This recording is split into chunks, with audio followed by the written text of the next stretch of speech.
what I'm going to do now is to really draw up what that gap might really look like from a user standpoint. So this slide is crazy. It is really hard to read, and it could be ultimately very confusing. So I'm going to dive into it real quickly here. So across the top, we have learning and development, incentives and recognition, and opportunity management. This is what we feel are the key core functions of our business objectives. And because of this, what we're seeing is this fragmented approach to addressing these core business functions. And, whether it's, something on Facebook and then, hey, I got to go over here and I got to look at this and I got to go over here and I got to look at this.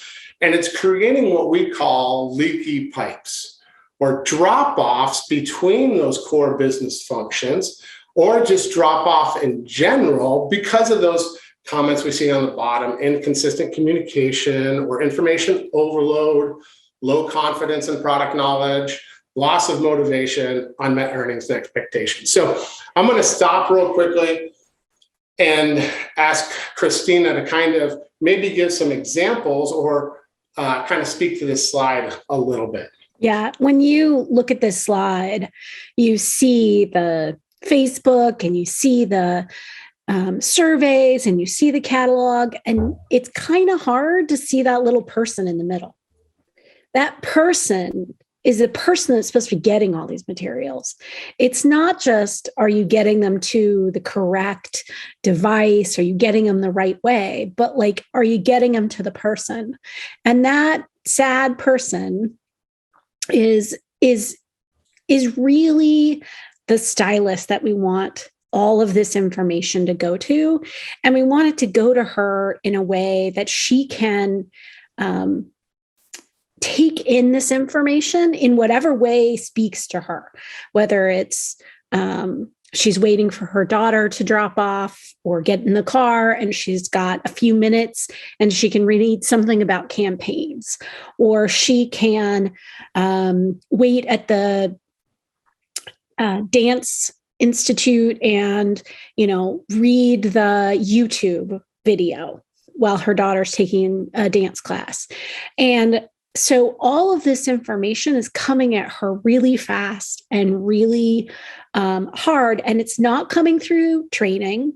It's not coming in ways that she understands. It's coming through all of these places that are easy for a person to put things, but they're not easy for somebody to get them. And that's one of the biggest training things that we have, is putting them somewhere that it's easy for someone to get. And that's why you have this low confidence and low product knowledge and loss of unmet earnings and expectations, is that these bits of information are not landing in the stylist's hands. And we can change that.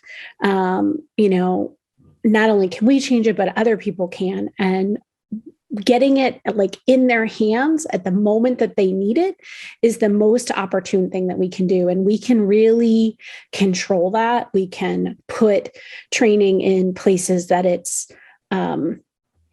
easy for the stylist to get to it. We can put it in places that are opportune for the stylist to get it. That's what makes, what we do so easy. And, we really answer these questions that these stylists have. Thanks, Christina. Christina, I always joke that we couldn't even keep the programs, incentives, and product lines straight when we worked at corporate, right? And we expect those people out in the field who are giving us a couple hours a week, if we're lucky, to be able to do that. Yeah.